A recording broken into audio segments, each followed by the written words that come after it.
Can you hear me good? I can hear you loud and clear, man. What about you? You can hear me? I'm good. I was thinking about getting another mic, but I said, fuck that. I'm not getting another mic till I start seeing better donations, man.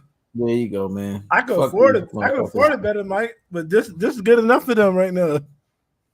Yeah, man. Once people start understanding that, it's a privilege for us to be live. It's a privilege for them to have us on live. It's a privilege for them to have us, period. Then you can start investing in other shit, man. But in the meantime, Right. it's a privilege. And my time is precious, man. Time is money, and money is time. So that's the way that I look at it. So anytime I come out and do videos, I expect a turnout and I expect donation. I mean, it's just out off the rip. Fat. But with the Facebook, a lot of people, I've been going back and forth with IBFP and Money Brown TV right now. They both are playing this game of being in denial. They're saying fake news when there's 7 major sites that are reciting the information. You see, IBFP is having a what we call IBFP anxiety attack, saying that I'm delusional when in actuality, the 7 media sites are very clear, very fucking clear, Yes, in indeed. basically saying that Canelo Alvarez vacated. He called Mauricio Solomon immediately after David Benavidez TKO Demetrius Andrade to vacate the WBC belt. If you didn't know Canelo Ooh. Alvarez's character and you didn't know how Canelo moved, you wouldn't know whether to believe that or not. But we have intel, we have history, we know how this guy moves, we know how this guy operates. That is clearly clear cut Canelo at his finest, man. But When people need to Canelo wants understand. to duck a situation, he wants to get out of a situation, he's going to do everything in his power to make life easy for himself. What people need to understand how sometimes it's not what you do, is how you do it. The fact that he waited to after the fight to do it means he had all intentions to fight Demetrius Andrade. Andrade would have won. Okay, I'm feeling the energy. Shout outs to Braze the Days. He sent a $20 cash app. The energy is feeling good. That's Salute. good energy right there. Off Salute. rip. That's what we're talking about. Salute. Salute. You Because know, we they already they, they, said they, they they getting it. The people are getting it. Shout outs to Be Brazy, man. Be Big Brazy, what's Brazy. up, man? Salute. So that's what that means. The fact that he waited until after the fight was over and immediately, who does that shit? This and he couldn't even wait till the next day. He went and Yep. called the nigga and said, "Hey man, listen, I know you at the fight. Hey, when you get home, just know I'll put it in my resignation and shit. Go ahead and Yep. take that belt from me. You know what I'm saying? That way I don't got to fight this nigga." Yep. When me and you That, take sabbaticals, 3 people like to wild out when we take sabbaticals. I noticed that. Barbershop Conversations loves to wild out. Monty Brown TV love to wild out. And IBFP love to wild out. Once we come back, they get their minds right just a little bit. They get a little bit, on point. They don't go as crazy. They still crazy now, but they don't go as crazy. This whole thing with Barbershop's Conversation saying that he told everyone that the PBC was going to prop up Terrence Crawford and the PBC Avengers, I guess he's calling them the Avengers, were going to get exposed, et cetera, et cetera. You didn't tell nobody shit, man. First of all, what? you're not an insider. You Right. don't know what's going on the inner workings of PBC or whatever. It's called guessing, man. Sometimes even a fucking dog has his day, man, and guesses right. You just guess right in the situation. Don't sit there and act like your guessing was all of a sudden the greatest thing since sliced bread. And to be honest with you, your guessing that you supposedly got right wasn't a guess that benefits you because you Right. don't gain nothing from it. The person who gains from it, regardless who wins, is PBC. Terrence Crawford winning, PBC wins Right. because you got people to be in the stands. They got a big fight that they push. They got a big fight that they promoted. I've been having a whole bunch of people on Facebook reaching out to me on messengers. Man, I've never seen this before. And now I'm starting to realize that what we've been saying when we talk about topics outside of boxing is so true about the state of masculinity is become pure femininity, man.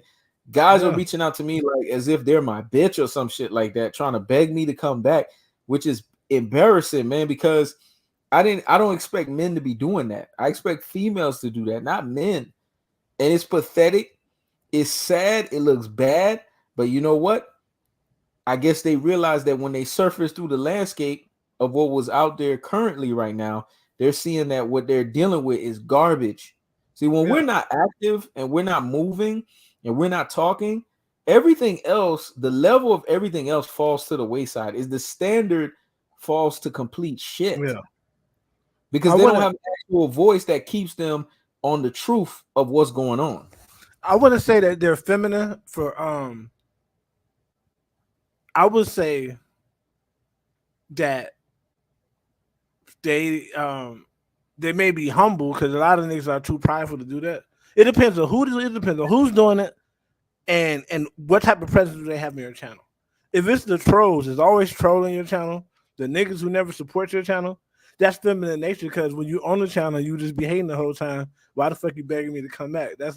But if it's niggas that stand up niggas, it's because they can't get what you provide anywhere else. It's kind of like having an old head who used to fuck with you and your little young niggas, but one of your young niggas said some shit out of pocket, so he stopped talking to y'all. But you want to come back around because you missed the knowledge. You know what I'm saying? Mm-hmm. You ain't necessarily a bitch for missing the knowledge because most motherfuckers who got a head on their shoulder, they want to hear that knowledge. You know what I'm saying? But if you was a troll, you would be a bitch if you was a nigga that was getting at the old head saying he ain't shit, he a has been. And if you the one that come back around all of a sudden, now you on some bitch shit because you was just trolling and shit. You gotta stand on what you say. You know what I mean? Mm-hmm. And it's actually the trolls. It's not the people that are quote unquote subscribers of the channel. See, the thing with YouTube, whether people are subscribers of your channel or not, I don't put stock in anyone, to be honest with you, that's in the comment section. I've never have my whole YouTube career.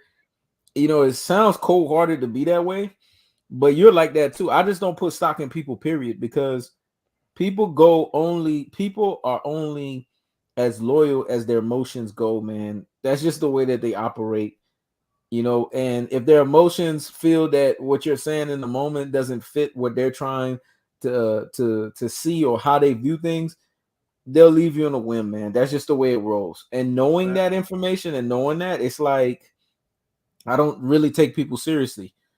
Now there are some people that stand out, some names that stand out, you know, like B Brazy or Yusuke Knight, but these are people that stand out that you've known from the beginning of time. These folks, they have really like been dedicated and consistent. But in this day and age, that's so far and few in between because of the generation of folks that we have cultivated and the generation of folks that are growing up this day and age. Their attention span is short. They're not loyal for shit. And they treat every situation like it's a microwave. So with knowing that time, when your time is really not being respected, you just take your time away. It's just that simple. But back to this Canelo shit, man. It's typical of Canelo Alvarez to do this. Yeah, it is. It's very simple. It's fucking typical.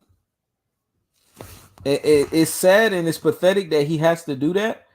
But honestly, if I'm being honest with you, man, I hate the fact that we're not going to get that fight next.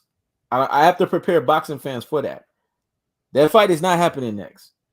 Because when you reach out to the WBC, man, to tell them immediately that you're vacating the belt, that means you have already made plans and intentions to fight another fight. Right. Or at the least. Mm-hmm. At the least. Salute to Marquise for the $10 cash app. Salute. Or at the least to not fight that guy. Because the way I see it is the only way Canelo will fight him. See, niggas in the chess world do this too. I used to play chess, so I keep up with the chess world as well. Mm-hmm. A lot of the great chess champions, what they would do is they would never defend their championship. They'll make it hard as hell to play them for the championship. And most of them, they will relinquish the championship and then still try to play you as a challenger and shit. So they don't want to be able to say you took something from them. So they'll allow you to get it by not having to fight nobody. Then say you ain't the real champion because you didn't beat anybody. Then try to come challenge you and shit. And a lot of weak boxers do the same thing. That's what if Canelo do fight him, he'll fight him as a challenger, not as the actual champion. Because he don't want. Tyson Fury does this all the time. I don't see Tyson Fury defending those belts against a Deontay Wilder. He'll lose them first, and then try to fight Deontay Wilder in the humble. Because he'll be damned if he loses it back to him. You know what I'm saying? Facts. And honestly, I would have kept giving y'all those Spence videos, man, to keep y'all going, but y'all started acting up, man. Y'all started disrespecting me and Ross. When we saw that we were going for a long streak. Every time we went live, y'all motherfuckers was donating. Then there was like 3 back-to-back lives. I said to myself, I shook my head and I said, they being disrespectful again, man. And then I said, you know what? Fuck them. It was that simple. We started to go live too much. That was the problem. Yeah, that was the fucking problem. I just said fuck them, and I just let it be. Yeah. You guys have to appreciate our presence, man. When we here, every time we show up, we got to see some donations, man. That keeps us going. Because at the end of the day, everywhere else y'all go, you guys are gonna donate freely. So if you're gonna do that everywhere else, you got to do that every time you step into the building. It's kind of like wiping your shoes and cleaning your shoes before you step into someone's house. That's what the donations is to us. That's the respect level you're giving us. You wipe your feet before you step into the house. And when we see that, like we're seeing today, then we could keep going. We could keep pushing. Then we could say to ourselves, all right, we can give them another one. Then we give them another one. So right now, what y'all on, you know how you put tenants on month to month? Well, y'all on live to live. We're going to test y'all out live to live. Based on the determination of the live, today you pass, so that means you get another live. So the next live, it's going to be determined based on that too. You pass that live, you get another live. That's what you're on right now. You're on live to live, and I'm just being honest with that. Right. But back on to the Canelo situation, man. I was talking to IBFP, and he deflected, and I knew he was going to do that. He was like, well, Spence got exposed by Bud, and I'm sitting.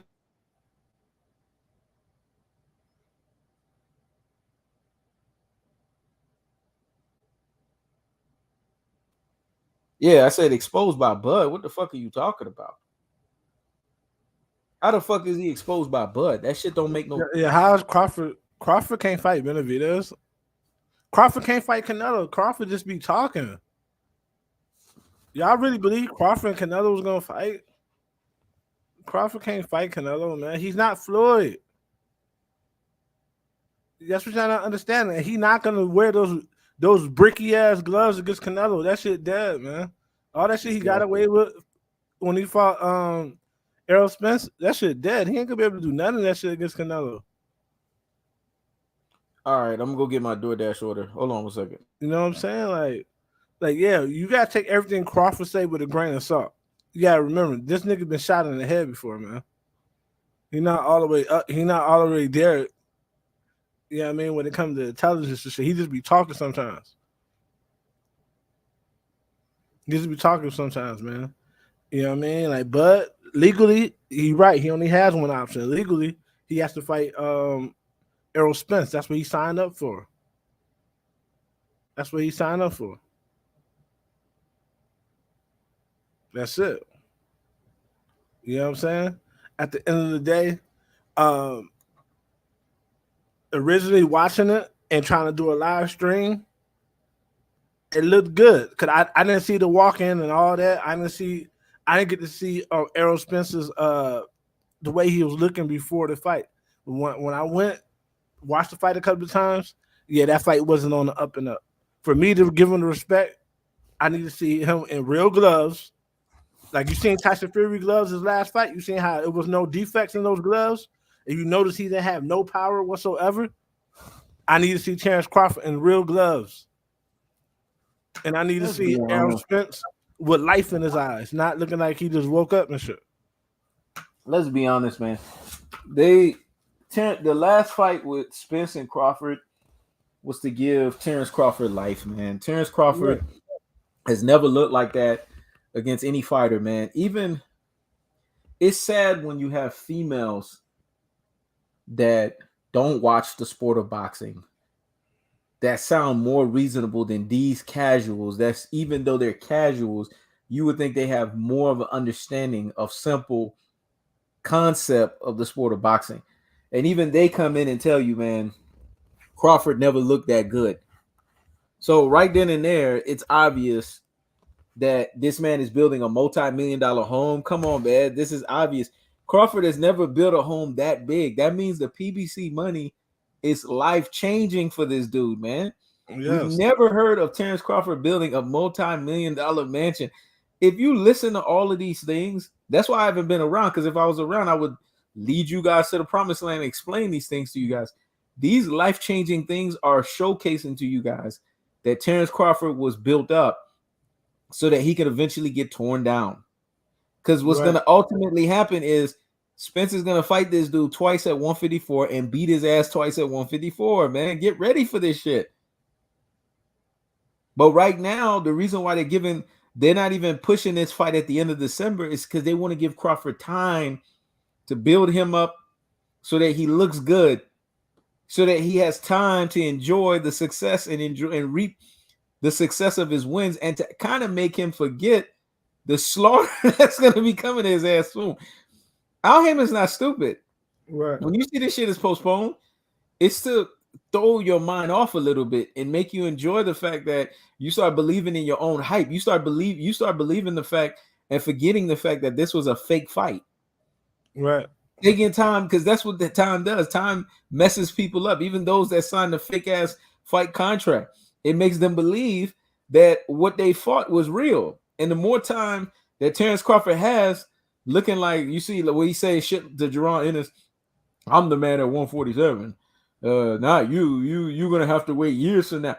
Listen, man, that sounds all good and dandy. Terrence Crawford could have 147, but in 154, Earl Spence is gonna knock this motherfucker out and beat the shit out of him. Back-to-back fights, man. There's gonna be 3 fights with this fight. I'm telling you guys this shit right now. So prepare your mind for it. Right. Right. The thing about it is, what people have to understand is niggas didn't choose PBC to back just because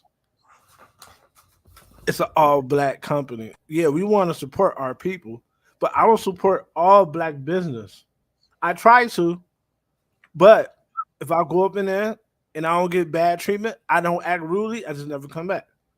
I try to support me personally. Black and brown is the same thing, but I don't have time to break that shit down. I try to support all so-called Afro-Latino businesses. I try to also call Caribbean businesses. I try to, but if I'm not treated a certain way, I won't support. Why did this man get behind PBC? Because I was able to see through the smoke screen of mass media basically hating on this man because he's his own boss. Mm-hmm. And I'm always on the side of the fighter because the promoters have controlled boxing for years. The promoters have made more money than the actual boxers. And with the PBC, the fighters become businesses themselves, and they actually have legit wealth when they're done fighting. How can you not get behind that? I'll tell you how. Because the media will paint that guy as the bad guy for doing the right thing for fighters. Think about it. All the big fights in the last 20 years, last 25 years, been the PBC that had a part in damn near every big fight in the last 25 years. That's undeniable. It's undeniable at this point.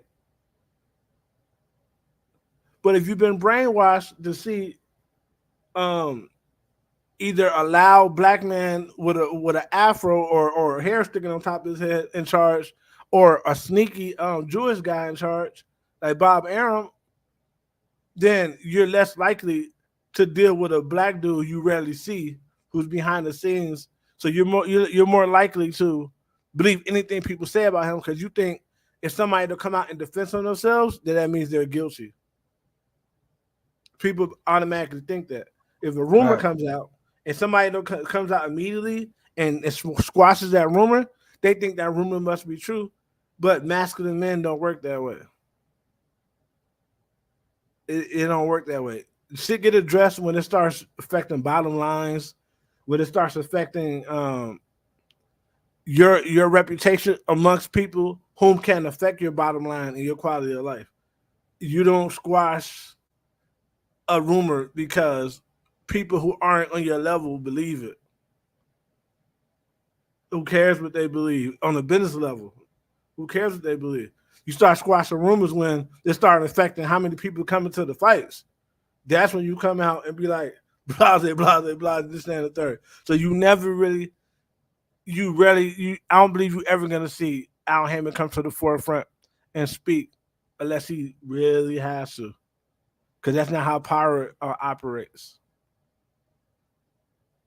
It's two different things. Floyd has influence, and he has power in his team, but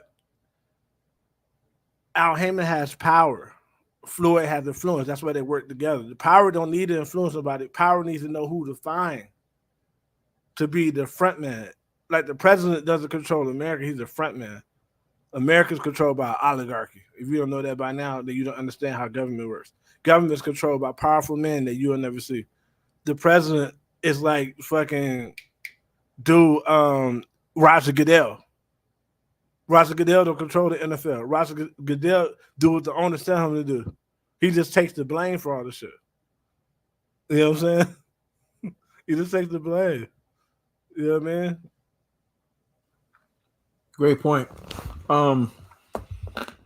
Look, when I saw Barbershop Conversation mention 4 boxers photos that was up, Shakur Stevenson, Floyd Mayweather, Terrence Crawford, and Andre Wood, and say, oh, this is the most powerless photo I've ever seen. When people are making more money than you, you can't say they're powerless, first and foremost. Right. They're in a higher position than you in your life.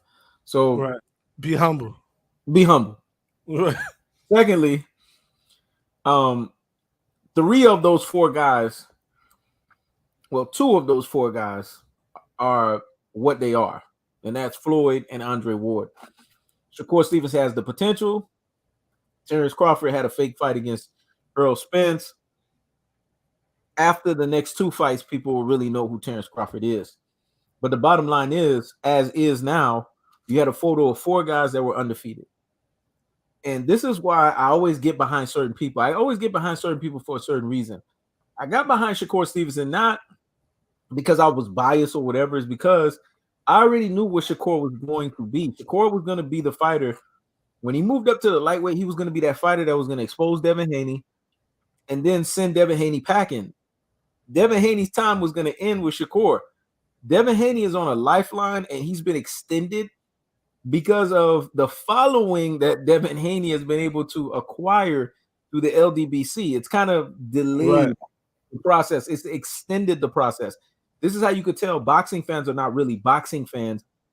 They are selective based on the people that ride with them. They're more about their whole legion of supporters and followers as opposed to actually seeing the best fight the best and the best beating the best. Anyone with boxing sense knows. You don't need to even look on paper. You just know that Shakur Stevenson is better than Devin Haney in every stretch of the imagination. And they step into the ring, Shakur Stevenson is going to have a field day with this kid. Right. And the way that Devin Haney is moving so fidgetly, so afraid, so panicky, just keeps alluding to that point more and more and more and more. You don't offer a guy 25% and then 10%. You knew that offering him that low of a number was going to be clearly a duck move. That 25% would have been credible if Devin Haney had the name of Gervonta Tank Davis. Yes, he said Devin definitely has a cult-like following, army of crash test dummies. He does, man. Facts. And here's the thing. If Devin Haney had Gervonta Tank Davis's popularity, then that 25% would have been credible.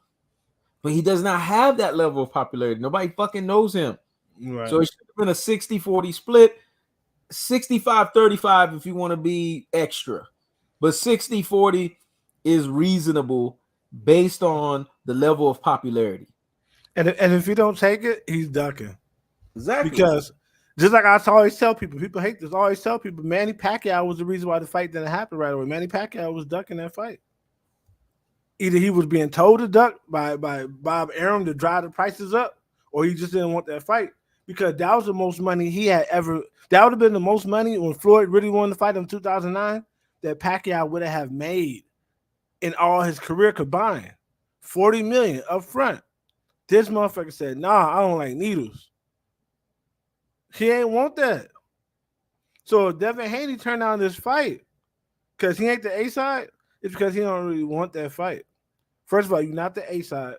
And second of all, this is going to be the most money he ever made. And it is prize fighting, right? It is prize fighting. That's why I be slow to say somebody's ducking. To me, if you don't fight a mandatory, it should be because you're fighting somebody, a bigger fight, that's a way bigger fight, like a pay-per-view event, or it should be because you're fighting somebody for a belt. If you're not fighting your mandatories, but then you go fight some no-name in another weight class nobody never heard of that you whoop easy, even though you can fight your mandatory easy, I'm gonna call that a duck because that's a fight nobody wanted to see. At least with a pay-per-view fight, you're making a fight everybody want to see. Then you get your mandatory next. So if he doesn't take this fight, he's ducking. I hope everybody know that. Just think about it. Devin Haney saw how Jermell Charlo looked after Canelo Alvarez. When people lose, especially in this day and age of boxing, they are, because of the way boxing fans are, they're not really boxing fans. They're more dramatic, and they really just like go extra when fighters lose because they try to act like some of the greatest boxers never lost before. Only Floyd hasn't lost, but they act like these people have not lost before. Right. It's just boxing fans are so annoying and boxing fans are so dramatic that when fighters take a loss, it's detrimental. This is why fighters are more inclined to duck this day and age than anything else, because they know if they take that loss, they have to deal with an exaggerated fan base, right? Be on their ass extra. Devin Haney saw what happened to Jermell Charlo. Jermell Charlo went from a high level stock to then after fighting with Canelo, his stock is at an all-time low. This is what happens when you get these L's, especially when you get exposed. Devin Haney getting exposed by Shakur Stevenson, he's already not known. It's going to make him become an afterthought, man. Right. People are going to completely forget him. Yep. And you have to understand, Devin Haney has the whole LDBC behind him. The LDBC lost a lot with Deontay Wilder. And Deontay is nowhere near. I'm not comparing Devin Haney with Deontay Wilder. Deontay Wilder is leagues and shoulders above Devin Haney. I'm comparing a simile of when Deontay Wilder lost, they were gone, man. They were nowhere to be found. Yeah. It's the same thing with Devin Haney. They're holding on to Devin Haney like deer with the headlights and making excuses for him because they don't want to see him lose. They know in the back of their minds, he fights Tank, he fights Shakur Stevenson, they're gonna lose. And this is why they come up with this nonsensical thing of saying, well, we don't know unless they fight in the ring. You motherfuckers know. Right. Stop playing. Come on, man. Stop the bullshit. You Stop motherfuckers know how this grown man. Stop playing with grown men. You won't win. Exactly. Stop playing with grown ass men. You don't know. Exactly. Everybody knows that. Everybody knows that. He'll have a better chance against Shakur, but even then he'll get outboxed. He has to get more sharper with his boxing skills. But he has no chance with Tank. Tank will set him down, man. Everybody know that. If people don't realize this, what I've been noticing with Tank, there's another level with Tank we ain't even seen yet.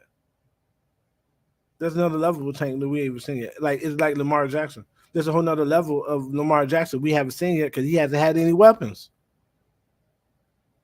It's a whole nother level he could go that other guys can't go because he's already beating people with second and third string players and shit. So imagine this motherfucker get Diggs. Imagine if he get Devontae Adams. Could you imagine Lamar Jackson get Travis Kelce, man, Diggs and Devontae Adams, they'll never lose because he already busted people's ass with just regular motherfuckers. So I say that to say, Tank. There's so many things you can look at how Tank fights that he carries people, so that people don't just be like, oh, he's just gonna knock him out. I ain't gonna watch it. He carries them, then he stops their ass. There's another level. Oh yeah, Matias, that's another nigga that's on the rise. Matias on the rise. Niggas need to look out for him. Here's the thing.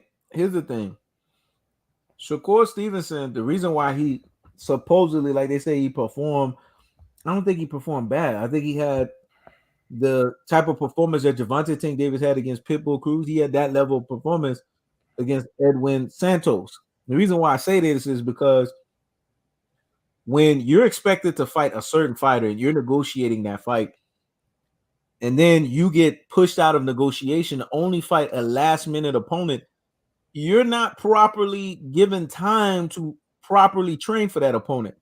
Right. You're fighting that guy because he's a step-in. It's the same shit that happened to Jamal Charlo with Korobov. People think Jamal Charlo had a full 9 to 12 week training camp to prepare. No, he was his last step-in opponent. That's why that fight was hard. He didn't have the full time to prepare. Prepare for him. Yeah. That's what Devin Haney did. Devin Haney put Shakur Stevenson in a position to where Shakur Stevenson didn't have a full training camp to prepare for his opponent. So he had to really go into that fight with not enough preparation. And that's why the fight was a lot closer than what it would have been if he had the full 9 to 12 week training camp. But Devin Haney knew he was going to duck Shakur Stevenson and screw him over. And hence, Shakur Stevenson had to find a last-minute opponent. People need to understand that in boxing, no matter how great the fighter is, if the fighter doesn't have an adequate amount of time to train, they're not going to have the same level of performance. And that's how you can see a lot of people are boxing casuals, and they just jump on bandwagons because that's all I saw. I didn't see not one video highlighted that, hey, Shakur Stevenson didn't have enough time to train. Everybody jumped on the fucking bandwagon of saying, he got exposed because it's lazy. It's lazy journalism. It's lazy podcasting. It's lazy YouTubing. Just to say the most outlandish spark plug thing that's going to create a spark. But let's say you need to do that because you feel like your channel ain't busting without it. You could at least use it as a title and then bust down what the shit really is and within the confines of your video. But these people, they have no integrity and they have no mentality of giving people what's actually going on. They rather keep their options open so that they could get free tickets to a fight or they could get some type of interview or some shit like that. Well, in reality is, let's be honest. Every time Devin Haney does an interview, he tells himself what's in the back of his mind when he makes decisions. He says, and you can tell he's a young man that don't think shit through. Mm-hmm. They asked him about himself. He said, well, Floyd Mayweather ruined boxing.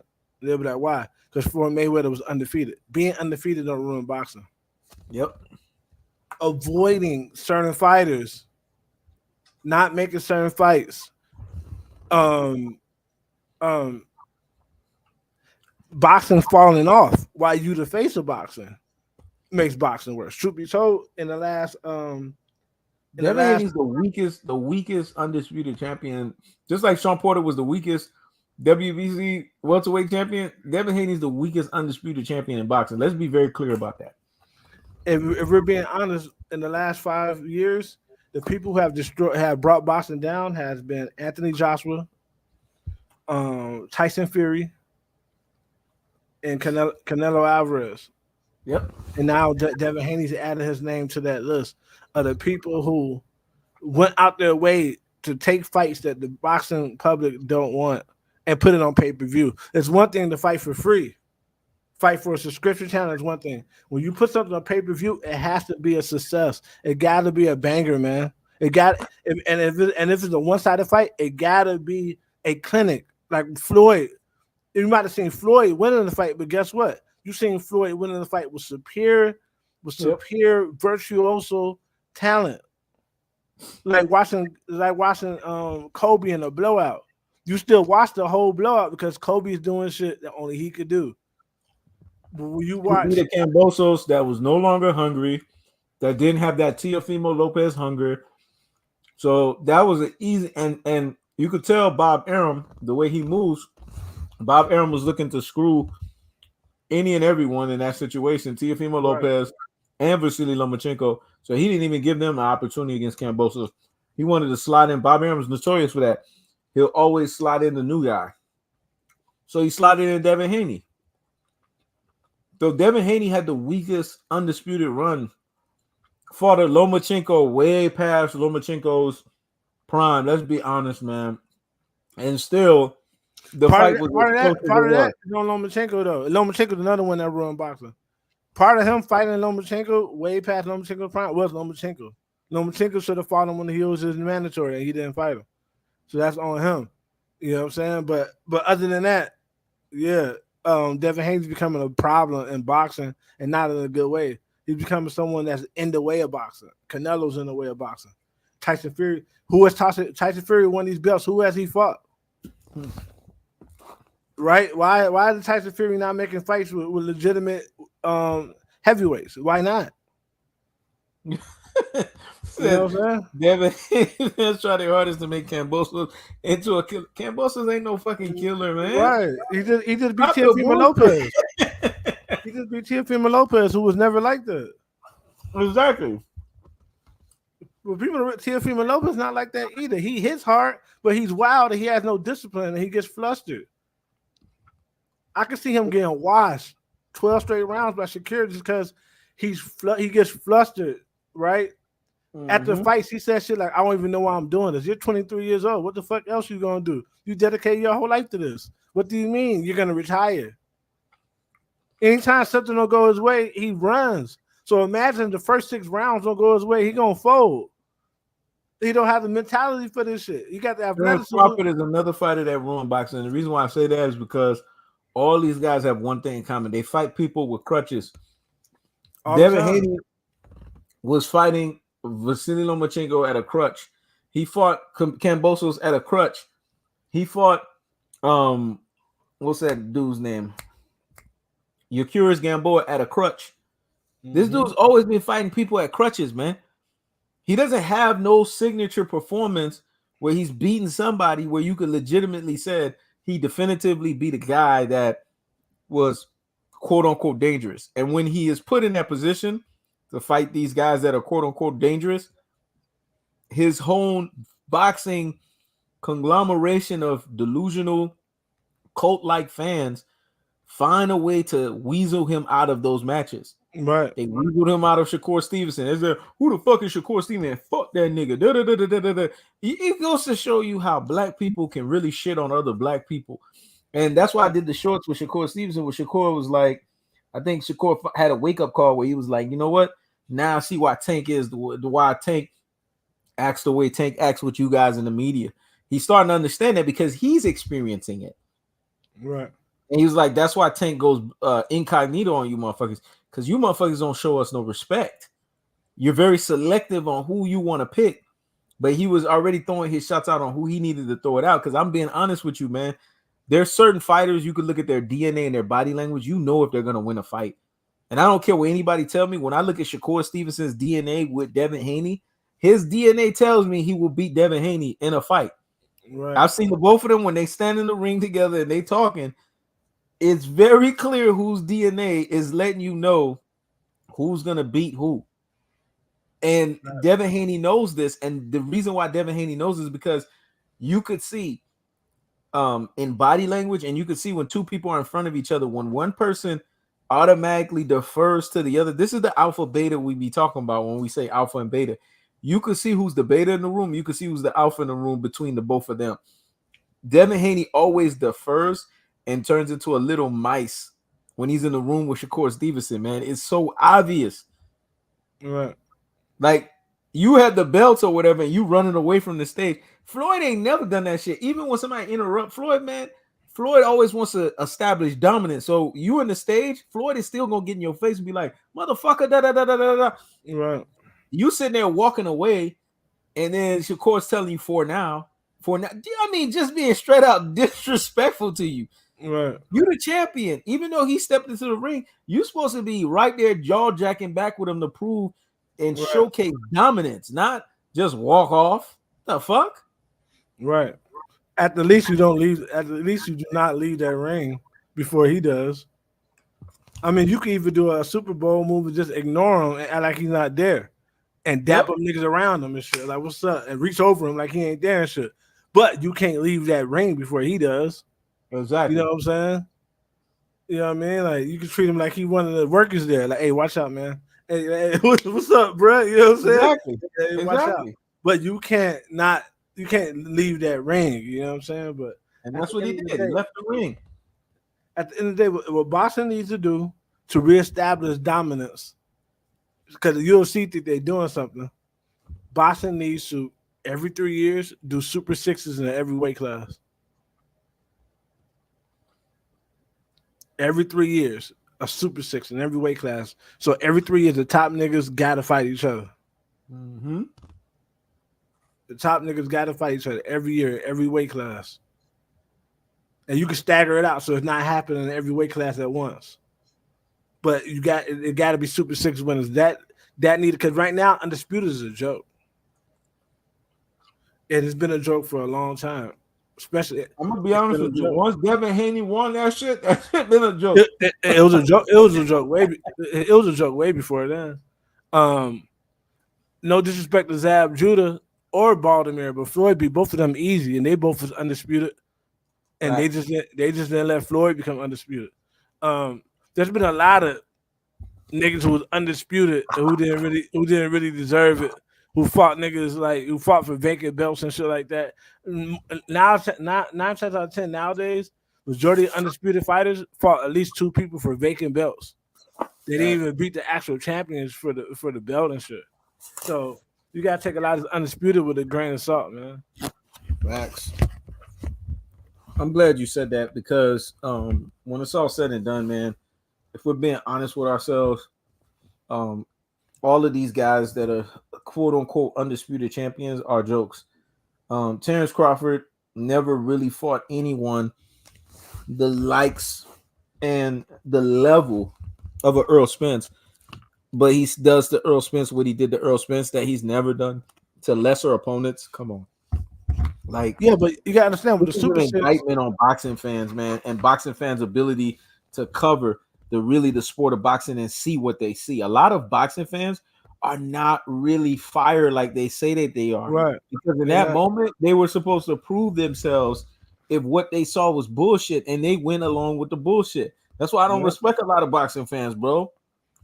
You gotta understand, it's a generational thing. This generation cares more about what things look like over than what they are. This generation don't even know. They can't even tell what's real from fake because they're not real. They weren't raised to be real. Their generation failed them. They had uncles that were still trying to be little niggas that was trying to hang with them and not discipline them. Right? They had mamas who they never seen their mama real hair. You know what I'm saying? Great points. All they see on TV is fake bodies. Like, this whole generation is they've grown up in it. Shit that looks good, it's not. If it's not fake, then it don't look good. It has to look perfect, and for something to be perfect, it got to be damn near fake. You know what I'm saying? Or you know what I mean? So these people, that's their life is shit that's fraudulent. You know what I'm saying? So you try to tell them, man, you can't fuck with him because that last fight he had was fraudulent. They don't give a fuck as long as they got the desired result. Like a lot of these rappers, the chains they wear, they're not even real. And that's fine, because at the end of the day, a real a diamond is we believe diamonds is this and diamonds is that because the white man says so. So at the end of the day, a real diamond, a fake diamond, I don't give a fuck. You know what I'm saying? But you wearing it and casting it like it is real, that's another thing. But they don't care as long as it looks good. A lot of these diamonds are moissanite stones, so they pass the diamond test, but they're not really diamonds. You know what I'm saying? Right. But it's the fact that part of the rapper's persona is that they're supposed to wear their money on their neck and shit, but really it's all cap. This is a cap nation. This is a cap generation. So they like fake shit. They don't care as long as their person wins. A Drake fan will tell you all day that Drake make better music than Kanye, knowing that's not true. Yep. A LeBron fan will tell you all day that LeBron's a better basketball than Kobe when we watch both of them play. We watch one nigga not have no flaws, and we watch the nigga have glaring deficiencies. You know what? Let's stop putting Drake and Kanye in the same stratosphere. Kanye is just on another. Kanye is like. Now I just want to say this real quick. Yeah, I don't think I did do that. Is in another category. I think let's compare him to his contemporaries, because even he don't even compare to his contemporaries. His contemporaries would be J. Cole and Kendrick Lamar, and he don't compare to those guys. I just feel like Kanye is just on a page of a book that's just so far above him. They shouldn't even be fucking compared. But if he's being compared to his contemporaries, J. Cole and Kendrick Lamar, he doesn't even compete with those guys. Nope. The thing about it is what they do is they Drake is the LeBron James of rap. So what they do to justify his glaring deficiency. Now let's not get it twisted. Drake can rap. He's just not as good as people think he is. What they do to justify his glaring deficiencies amongst his peer group is they bring out the numbers. Now with the numbers, he does better numbers than everybody. And Kanye don't drop enough. If Kanye dropped enough, it'll be different. But Kanye don't drop enough. Drake will drop every time Kendrick drop, it's over. Yeah, Drake will drop enough. Right. But Drake will drop 4 albums in 1 year and shit. He has to flood the market because he's not really nice like that. Kendrick, the reason why it takes Kendrick more time to drop than Kanye, because they actually put thought into their albums. If you actually listen to their albums, you'll realize their albums are telling a whole fucking story. And J. Cole to me is on a lesser level than those two that you mentioned, but even he puts thought, and even his shit is way better than fucking Drake, man. Way fucking better. Even his shit is way better than fucking Drake. You know, even his shit is more quality than quantity. Yep. If I'm being honest about it.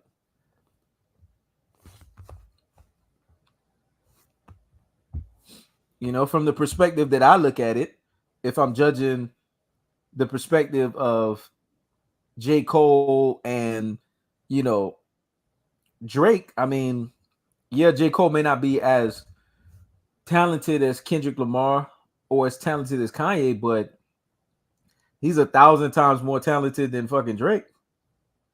If we're being honest with ourselves. Facts. There's not an album that I've listened to with J. Cole where I haven't said, man, he's way more thought-provoking than fucking Drake. I mean, I'll be honest with you. You know, J. Cole has said some deep shit in his album. Yeah, I believe this dude he's really homosexual. But you know what we got to do? Because he came on here for attention. Not going to give it to him. Go ahead. Yeah, he came on here. Yeah, he came on here for attention. Yeah, not gonna give it to him. But yeah, and I think J. Cole is 10 times better than. J. Cole ain't better than Kendrick at all. He's a little better. J. Cole to me is a step down. You know, like he's a little better than Drake. Yeah, he's not near. Kendrick's albums are so layered with so much shit that you have to know just to understand what he's talking. It's just not. Even Cole knows that. Yeah, Cole knows that. But I'm gonna tell you like this: if there's anyone in their peer group that's the closest to Kendrick, is Cole. I can give him that. I'll give him that. But he's not on Kendrick's level. It's Cole. Yeah. Like in their peer group, Kendrick stands by himself. It's like the Olympics. And then you could say Cole, and then far, like all the way down to bottom level, you could say Drake. It's like the Olympics. Everybody get on the podium, but the podium heights ain't the same. Exactly. You got number 1 that's tall. You got number 2 that's like a step below. Then you got number 3 that's down on the floor. You know what I'm saying? There you go. Yeah. And Kendrick is gold. J. Cole is silver. Shit. I mean, I don't even think Drake is bronze, to be honest with you. There's got to be levels beyond that. Yeah, I think Kendrick is not a lot of Latino people cup of tea for two reasons. And there's some black people like this too, especially in the Caribbean. Y'all take to light skinned black people more. Exactly. Off the rip, no matter what they're doing. Like a lot of Drake fans are just Latino because they say Drake look like he don't have no race. You don't know what he is. He looks like very, very, very racially ambiguous. Drake, but he could look like a Dominican too at the same time, or Puerto Rican and shit. So y'all go off light skin. He passes the test because his dad is what, African American, right? Yeah. Y'all go off light skin because let's be honest, that's all it is. That's all being Dominican or Puerto Rican is, or it's just you mix between European and black and native and shit. But at the end of the day, I don't have to say it. Y'all relate to J. Cole more. Hold on. But at the end of the day, if more Latino people actually cared about what happened to their ancestors and who did it to them, you'll understand Kendrick Lamar's lyrics more. Mm-hmm. You'll understand it more if you actually cared about your natives, because your native people were not light-skinned people. They weren't. Let's be honest. I like Lil Wayne shit because Lil Wayne was exciting, but Lil Wayne never rapped about anything at all. It was all just ignorant hood shit. He had one song like "Teach You How to Love." He talked about like a broad that like really fucked up because she been like raped and shit. But other than that, let's be honest. Wayne it was his old young Cash Money days when he was like a teenager. It's sad that he rapped harder and more thought-provoking as a teenager than he did as an adult. When he became an adult, he started rapping about bullshit. I thought the Carter 2 was his best. The Carter 2 was his best. But the people who I give a lot of props to aren't people who talk about a lot of street shit. Mm-hmm. If they can't make that street shit into shit that's more life, like more reality, they can't take the street shit and paint you a picture that you could take and you could use that street shit for other shit, then I don't really it doesn't do anything for me. Like people who I think are lyricists are Lupe Fiasco, Kanye when he wanna be, Jay-Z, of course, Nas. We ain't gonna talk about Rakim. We already know Rakim he's the creator of all these guys lyrically. Who especially Jay-Z and Nas, he created their styles and they just changed it a little bit. Who else? Tech Nine, like people who actually are giving you something more than the average hood shit. Because the average hood shit don't do nothing but get niggas killed and locked up. KRS-One, you know what I mean? KRS, shit like that. Royce is nice. Joe Budden when he want to rap is really nice. You know what I'm saying? Now, if we talking about down south, the guys that are really thought provoking are Outkast, Big Boy, Dre, Ludacris. Exactly. Ludacris is very Scarface. People don't even understand how lyrical Ludacris is. I'm gonna tell you a dude that says a lot of thought provoking shit, but he gets so caught up into trap. But his shit is just nothing but street shit and real life shit. Gucci man. Gucci man says a lot of thought provoking shit. Scarface says the most. Yep, Scarface. Young Jeezy says a lot of thought provoking shit. You know what I'm saying? So, and I was saying all that. I was saying all that to say there's levels and there's and there's just different criterias, and even in boxing, like, but we're so easily distracted, and the mass media knows how strong they are when it comes to the regular thinking mind. They just keep telling you the same thing over and over and over and over again. Most people who know of Lamar Jackson thinks he's a guy who just runs the ball and can't throw, because that's what the media have been saying. Because everybody don't watch every game. People watch their own team, and because you don't watch all of it, you just watch your own team. You're subject to believe whatever the fuck they're gonna say about anybody else if you're easily influenced. Yeah. So same thing with boxing. If you only watch your favorite fighters, that's it. If they talk about somebody else and they're lying on that person, you're just going to believe it. See, when people say Gucci says nothing, That means you don't understand. The trap became commercialized. It became about women shaking their ass or whatever, but that's not what the trap is about. Anyone that's lived a life understands that there's levels to what is being said in trap music. There's so much coded shit. Ross will listen to Gucci Mane and he'll tell you a lot of shit that Gucci Mane is saying because Ross lived the life. Like it's a trap life. So of course to you, it's gonna go over your head what Gucci Mane is saying, because in your mind, you've never been in that world. You never understood what he's talking about. But if you understand what he's talking about, then you understand that the shit that he's saying is thought-provoking. The same thing with Young Jeezy. They're saying shit that are thought-provoking. It just goes over your fucking head. I'm sorry. Yeah, Jeezy, Gucci, they got some shit. They got some shit for you. The type of shit that I'm impressed with, they don't necessarily say, but the shit, because this is the way they present it, it don't impress me because I actually write poetry. But what they're saying isn't simple if you're listening. What they're saying isn't simple. If you're actually listening to what they're saying, it's not simple at all. But everybody's not supposed to be overly complicated, because if everybody sounds the same, then you don't have a genre. You just have everybody. You basically have robots. So Jeezy, the way he comes off, that's how he's supposed to come off. Everybody can't be Black Thought. You know what I'm saying? And that's fine. Just as long as in his niche, he's not just one dimensional. You know, a lot of guys, truth be told, they just making the same album over and over again. Like Drake has made the same album over and over again. T.I. has made the same album over and over. T.I. makes the same album over and over again. That's why he fell off. And he had potential because he's skillful, but he just kept doing the same style over and over again. But when you look at Jeezy and you look at Gucci, they keep reinventing the wheel. They keep doing different shit. Now I'm gonna tell you, Pimp C, Bun B, these guys are thought provoking, especially Pimp C. Pimp C said a lot of shit that'll go over your head a million times over, man. Make sure y'all donate to Motivate. We in here. Man. Yes. Make sure y'all donate to Motivate. We in here, man. And just donate to the Cash App that's right there. Yep. That way it's easy. Lil Flip like T.I., man. Bro trying to get your attention saying stupid shit.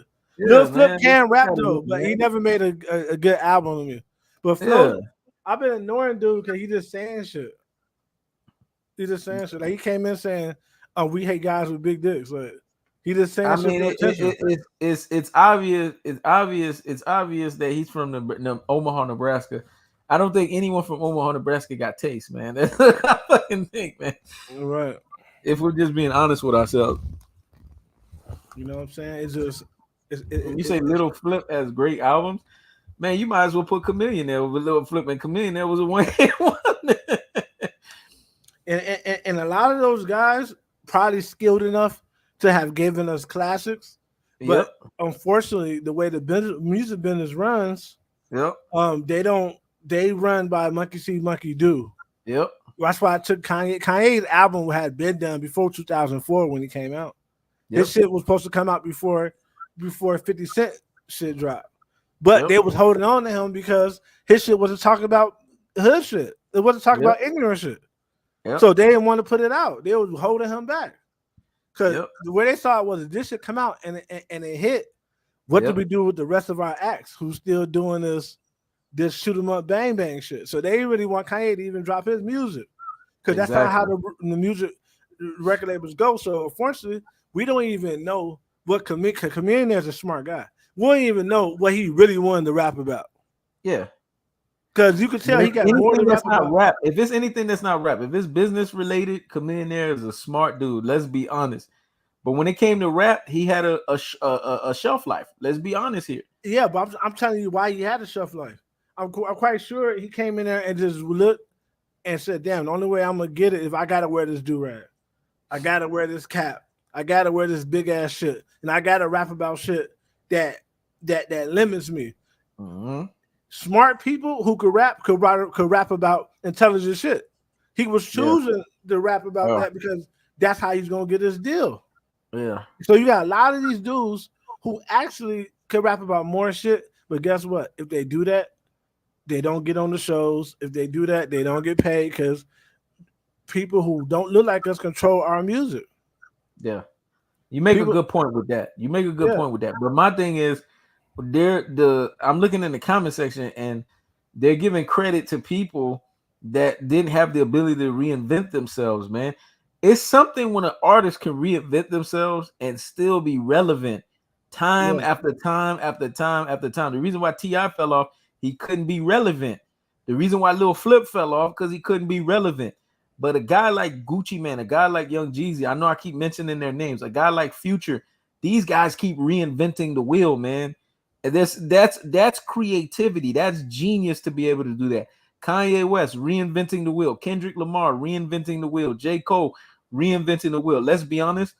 Drake is not reinventing the wheel. Drake is just giving what everybody wants all the time. Bitches Drake always is want to. Drake is Bitches always, manufactured. yeah, bitches always want to always want to shake their ass in the club. So that's easy to give them that music. Drake Bitches is always want to be sang to, so that's easy to give them that music. He knows what to give people that people want all the time. He's not doing anything special. He's just giving you a supply and demand that you need all the time, like taking a shit.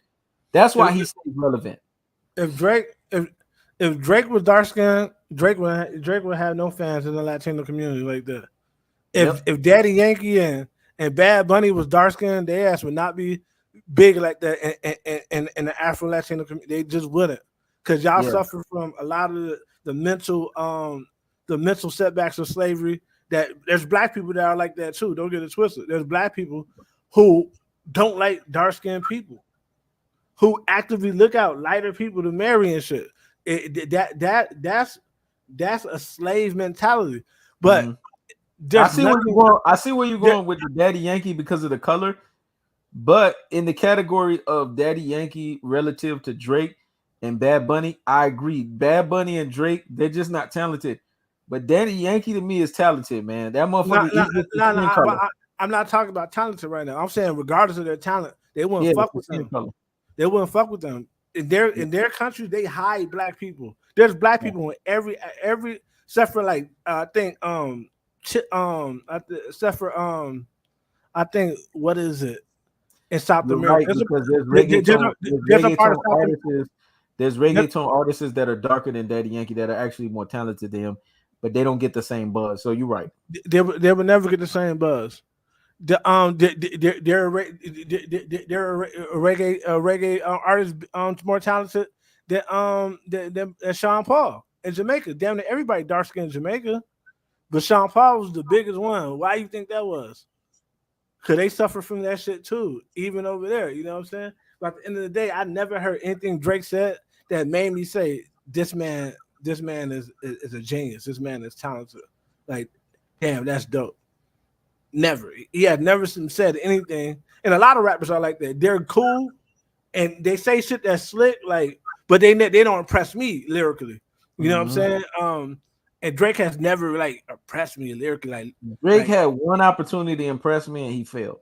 I'm gonna tell you the one opportunity. Meek Mill was a battle that he was supposed to win. I wasn't impressed by that because I already saw that Meek Mill was a front runner. I always tell you about Philly niggas. I've deduced Philly niggas a long time ago. Even you tell me, man, stop, man, for somebody from Philly come and get you.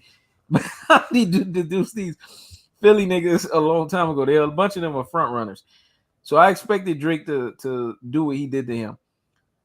But it was the one where it was Drake versus what's the boy's name? Damn, his name not coming to me right now. Part of the Clips group. He was Kanye's COO. Damn, what's that boy's name again? Pusha T. That was the opportunity for me to see if Drake was on some shit. When I said, "Oh shit, he's stepping up against Pusha," let me see how this play out. If he would have won that one, that's when you would have sat there and said, "Okay, give him a little bit of a check." But he got thrashed, man. He got thoroughly thrashed, man. So that's when I said to myself, "Okay, yeah, he's Drake, not that dude that he thought he was." Even his disses aren't really disses. His disses are like they're more feminine in nature. They're more like a bitch will allude to you like not being a real man on her Facebook or some shit like that. Yeah. And like it say shit like the last man I was dealing with, he wasn't packing like my real. Everybody know who the last man she was dealing with, and it's like, but there's never like any oomph to it. Like he supposedly this Pusha, he supposedly this Kanye. But I went and listen to that shit. Those aren't disses. He's just explaining his side of a losing argument. It wasn't fire, man. None of his shit was fire. I mean, let's talk about back to back. Even back to back, when you listen to that shit, it wasn't really fire. It's like a radio song. It wasn't fire. But it was the reason why it got so much crazy publicity is because Meek ain't really that good as a rapper either. Meek couldn't respond. Exactly. What shit? Hell yeah. But what does that mean? So a nigga got sit up here and rap Kendrick whole album to prove something to you? Exactly. Like, hell no. But what does that mean? Some of the most easy to remember shit is the most simple and mundane and half retarded shit. Can your chain hang low? Can you swing on the floor? Like a lot of shit that's catchy right away be the weakest shit. Like that doesn't mean anything. Like but that was your point. Can you quote Kendrick's best bars? Like, yeah, I'm sure I can, but I'm sure that's not going to change your thought process. I'm not here to change how you think. I don't care what you think. I'm telling you that a lot of what you think when it comes to like the culture, a lot of it got to do with how you feel about black people and how you feel about other people, dark-skinned people that's Latino too. I'm quite sure the darkest person in your family you call Negrito or you call Prieto or you call some type of name referring to their skin. I'm quite sure you do. Because black people do it too. We call niggas midnight and shit like that. Because we have self-hatred. The fact that your favorite rappers, they light skinned and shit, that's not a coincidence, motherfucker. You know what I'm saying? Like it's just not. You're pushing buttons, man, and that's why they're feeling offended, man. Right. About what you're talking about. But I'm not knocking him though. It's like majority of light skinned black people favorite rappers is J. Cole and Kendrick. One of my most favorite Kendrick Lamar bars speaks to what is going on here in the comment section, where Kendrick says, "Ignorance cause ignorance is bliss." That shit goes over a lot of people's heads, but that's what's happening in the comment section.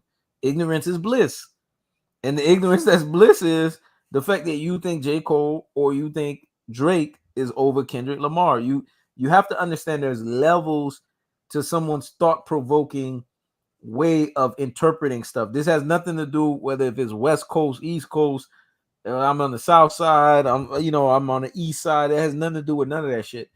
It's about how lyrical the artist is and the lyrical ability the artist present.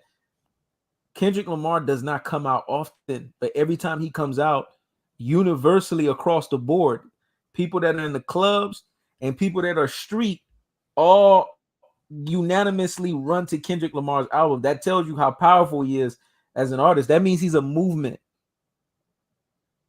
Right. Drake has to be in your face to be relevant.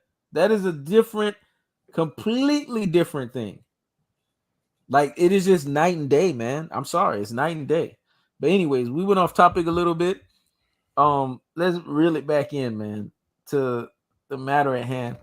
I guess we ourselves are so sick and tired of the whole Canelo shit or whatever. So it is what it is. But honestly, Canelo Alvarez, man, is, you know how when someone has cancer in their body, but it's the type of cancer you can't get rid of. They call that stage 4. That's what Canelo is to boxing, man. He's stage 4 cancer, man. Yeah, I'll be glad when he retires, man. He's that cancer that to the sport of boxing that you just know that your fate is inevitable. Because for a guy to sit there and call Mauricio Salomon up immediately after the David Benavidez fight, that's stage 4 cancer right there, man. I'm sorry. Yeah. It's inevitable. That means he had another fight in line. He was probably going to fight a soft touch. Let's be honest. A tune-up. He was hoping that the outcome of David Benavidez and Demetrius Andrade would end up being a rematch or something like that. I'm thinking that's the way he was vibing it. And then it ended up happening that Demetrius Andrade fought David Benavidez at the wrong time. Let me tell you why I wasn't gung-ho about Andrade or Charlo fighting David Benavidez. I saw a long time ago, those were smoke screens. I saw that those situations for those two guys were setups.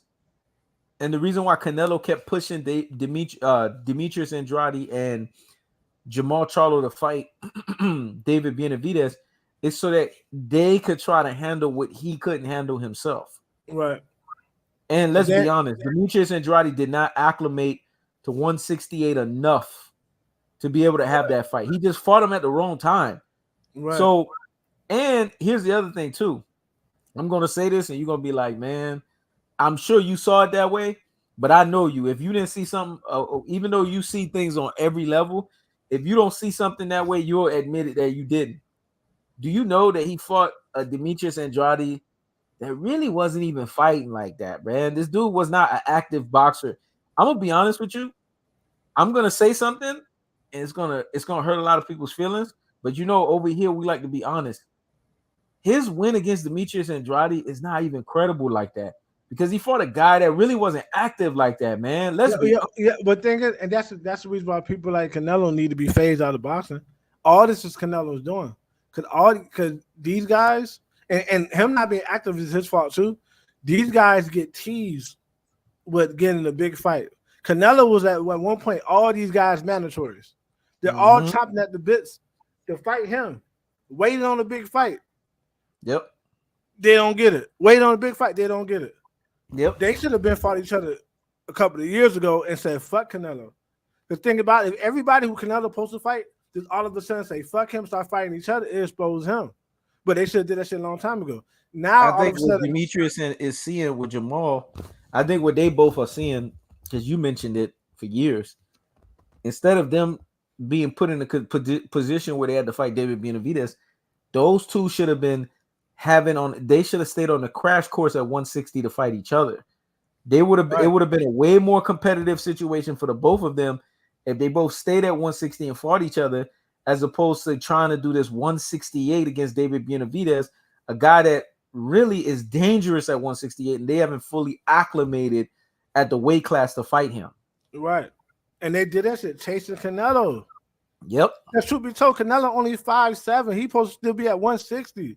This shit him talking about he came in 160 for no more. Why the fuck not? Let's be honest. At 5'7", he should still be at 154. He should be able. He shouldn't still be there, but he should be able to make it. Exactly. Why the fuck you can't make 160? You only 5'7". Yeah. You're a small man. What the fuck you mean? Would Canelo do this shit all the time? When there's somebody he think he can't beat, all of a sudden he started looking for an easy belt to go get, man. He thought he was going to just pick up an easy belt. It's an indictment on Canelo, and it's an indictment on his fans, because his fans, don't call him just out. like Devin Haney fans and them, what his fans did is they positioned him to out of the situation to where he wouldn't have to fight David Benavidez, even though he was the more credible guy, because he was already acclimated at 168 to fight David Benavidez, to the point to where now David Benavidez has to fight guys that they're trying to throw at him that are not even acclimated at that weight class. Let's be honest, Demetrius Andrade, how many fights did he really have at 168 for you to sit there and say he was ready to fight David Benavidez? Let's be honest about that. Yeah, that wasn't supposed to be his first fight. That wasn't even. Thank you. And then, Jamal Charlo. They hoping to fight Canelo because Canelo's not making it. Canelo's not fighting nobody that he should fight unless he get made to do so. He won't. He's not gonna do that. Think about it. He took an L to do it. Didn't even fight him. Didn't even fight him in a rematch. Who does that? Who loses and don't get the rematch? If you lose once, you might as well lose twice. Who don't want that lick back? And then Buddy said, "You know what? Since you complain about size, I'll fight for 168." Yep. Canelo, I said no. Nope. He didn't want that shit, man. No, he didn't. He didn't want that. Being honest. But these black fighters need to understand is this. You, first of all, stop telling the boxing world you want to be undisputed, because how white supremacy is set up. Once they find out what motivates you, they'll hold it in front of you like a carrot on a stick. You never let nobody know what your motivation is, man. Never. No, people don't need to know that. That's between you and God. That's number one. Then number two, another thing they'll do is they don't necessarily want no black man at the top. Not no black man who look like they don't want no black man at the top of boxing, man. Jack Yep. Johnson, the history of the boxing tells you that. When you up there the whole time, they're trying to tear you down the whole time because you're supposed to be up there long enough to get whooped by a white man. Yep. That's it. You're not supposed to be up there reigning. Well, I think Floyd is the most skilled person we ever seen in the boxing ring, but Floyd is the most hated for being skillful. Because, but they ain't hate on that one white dude. He wasn't half as skilled as Floyd. That retired, undefeated. Whatever the fuck his name is. Calzaghe. Yeah, Calzaghe. They ain't hate on him. Even though a lot of his opponents was overblown and overrated. Overrated. You know what I'm saying? But you're right. They didn't hate on him. They didn't hate on him. It was cool. It was cool for him to be undefeated and shit, and this, that, and the third. But with Floyd undefeated, it got to be a reason. It got to be a reason outside of his skill and his hard work. Yep. You know what I'm saying? Once black niggas understand this is a system, they'll realize that the only way we really gonna get money, and the only way we really gonna is we work together and make these fights amongst ourselves. And if these outsiders want to come in, they could come in, but we have to make these fights amongst and stop downplaying other people's value that look like you. And a lot of these elite black fighters are losing fights that really they shouldn't have to be. They shouldn't have to be in a position to fight in order to lose. Demetrius Andrade should have never been in the trajectory of fighting David Benavidez. His trajectory should have been Jamal Charlo. That trajectory was caused because Canelo Alvarez and his fan base were not held accountable, man.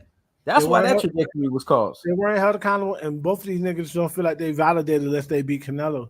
When they could have they could have said, "Oh, you don't want to fight us? Well, fuck you then. We're gonna ignore you and make money without you." They've been chasing this nigga around, trying to fight him because they let the media say this is the nigga they got to beat. He's not trying to fight them, so they're trying to get the media's validation. If the boxing fans would have been more credible and more authentic with holding Canelo Alvarez accountable, then and staying to the script of saying, hey, okay, Demetrius Andrade, Jamal Charlo, you're no longer going to get Canelo. Why don't you guys be on the trajectory of fighting each other? They would have stayed on the plane of 160. I honestly believe to a certain degree, a lot of boxers, I'm starting to notice that shit even fell. Errol Spence fall victim of it. And I think you're going to agree with this. A lot of these boxers are followers, man. Deontay Wilder fell victim of being that. A lot of these fighters, they fall victim of how the fan base moves. So they make moves contingent upon that, because the reason why I say Spence even fell victim of it is because there was no reason for him to fight Terrence Crawford at 147. Let's be honest. Yeah, but he already could no longer make the weight anymore. They fell victim to the media narrative. Not necessarily not the media narrative. They'll listen to the fans, then a lot of shit wouldn't be happening right now. But they don't listen. Well, the reason why I say the fans too is because our media is YouTube, but our YouTube guys are. I'm talking about mass media. Mass media got more power over boxing than we do. Yeah, that's true. Yeah. But boxing media, as of the last 5+6+ years since we've been really covering it, because boxing has really hit a downturn, is YouTube, man. That's really the media. And most of these niggas that make for our YouTube fraternity, they like over glamorized fans, if we're being honest with ourselves. And they push narratives that sound so biased and so selective in the fan base. And this is what causes a lot of these boxers, they move. The reason why we can say that there's truth to it is because Deontay Wilder was led astray by LDBC. And LDBC are a bunch of YouTube guys, man. Right. But the reason why I'm saying mass media, because those YouTubers you talk about, all they do is push mass media narratives. Like all showbiz does is says what ESPN says. Yeah. And he just makes dumb faces and looks stupid on camera. They do. But he said the same thing they would say on ESPN. They do push mass media shit. You're right. Everything that you're saying is right. It's just boxing had hit such a downturn that the mass media wasn't really covering it like they cover other sports like NASCAR, Yeah, NFL, but when they baseball. they So cover they it left that it to way. the YouTubers Yeah. to do it. And when the YouTubers did it, even though the YouTubers were using old media, even though they tried to say they're new media, but you still using old media tactics, they were the ones that were really dictating the pace. And a lot of these boxers fell for the shit because a lot of these boxers felt some way, somehow convicted that they had to do this because this is what the media is telling them they had to do. Fuck the media, man. Me and you have been the only two that have tried to help these boxers and trying to tell them, fuck what these people got to say. Run your career the way you want to run it. But you know what? When me and you were saying it, we were the only two saying it, and it wasn't popular, man, for us to say what we said. But here's the thing: hindsight is 2020, right? Now that these boxers have gone through what they've gone through, now they're looking back like shit. These two motherfuckers actually was trying to help us because we're the only two that was telling them, fuck what these people got to say, man. Run your career in your best interest and in your family's best interest. That's what you're supposed to do first. Put yourself and your interest first. No, to a certain degree, they all felt, you know what? So because I have to go against Floyd. And see, this is where they get caught in the trap. Because they have to be anti-Floyd, they go by whatever these fans tell them to do. Because they don't want to be like Floyd Mayweather. So they get caught into a fucking trap. Right. And that's and even but that Spence, still goes back man, to and mass that's what media pisses because me mass off. media is the one that started those narratives about Floyd from the beginning. You know what I'm saying? And these niggas, you gotta understand, it's a lot of self-hatred in the black community. Most black niggas do not want to see black niggas own their own shit, being their own boss, because they don't own their own shit. They not their own boss. Facts. We have that in our communities. Yep. We hate to see another nigga look like us do some shit that. So that's why they so thirsty to say Floyd can't read. Yep. Because this nigga gotta have a flaw. Yep. This nigga can't have all the money. He can't be handsome. He can't have all these hoes. He can't do all this shit. He gotta be, yeah, that nigga can't read. Niggas really believe a nigga who made all that money can't read. Yeah. But these niggas, y'all read good every day. Y'all ass work at McDonald's. Y'all ass work at, and don't get me wrong, you gotta do what you gotta do to feed your family. Y'all ass work at UPS. Y'all can read like a motherfucker. Truth be told, there's levels to reading, and most niggas think they can read, can't. You can't read no contract. I guarantee you that. Because you have to know how to read a certain way to read. And obviously, this nigga know how to read a certain way because he don't get fucked over on contracts. Yep. But these good reading ass niggas be getting fucked over all the time. Mm-hmm. So you gotta understand, where did that narrative come from? Where they pay somebody of your own people, they'll pay a 50 cents to make a narrative that you can't read. So you can't have everything. Mm-hmm. They'll pay another motherfucker to say you raped somebody. A black man can't have it all in this country, and we go and we take every narrative we hear. Everything is funny. Niggas don't think about a motherfucking thing. Facts. Everything's a joke. Soon as we hear a narrative about a black person, especially if it's a black man, we run with that shit. We don't know what the fuck really happened in these people's lives, man. Yep. We don't. But we'll run with that shit.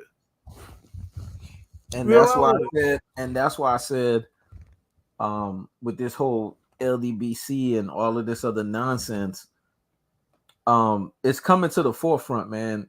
That a lot of these boxers have become casualties, and even they've allowed themselves to fall victim of these narratives. If they didn't fall victim of these narratives, their careers wouldn't move the way that they move. Because if I was a Demetrius Andrade handler, from a business standpoint, because I'm always thinking business and logistics, I would have told him, man, David Benavidez, I always knew in the back of my mind, I think when me and you powwow, we always said it was a dangerous fight, fam. But I always thought in the back of my mind, he's fighting a guy that's just too big and a guy that's in a different weight class. And his trajectory should have been a clash with Jamal Charlo, and Jamal Charlo's trajectory should have been a clash with Demetrius Andrade. But here's the problem. Me and you are two out of 1,000 YouTubers that cover the sport. So we're always going to be outnumbered 2 out of 998 or 2 out of 1,000, which leaves 998 on the opposite end saying, no, if Canelo's not available, then move up to another weight class and fight. Instead of saying, look, boxing fans, let's push for this super fight of Demetrius Andrade versus Jamal Charlo. I'm gonna be honest with you. He would have performed a lot better if those two guys had a crash course where they met at 160, as opposed to him having to fight a guy that's just too dangerous and too big. Even Andre Ward, the great Andre Ward, had to assimilate from 168 to 175. He didn't just go and run up to Sergey Kovalev and say, "Hey, Crusher, I'm ready for you the first fight." Nah, this motherfucker got tune-ups, man. Right. And you gotta think about something, man. Canelo just don't want to fight David Benavidez, and he just didn't want to fight Charlo either.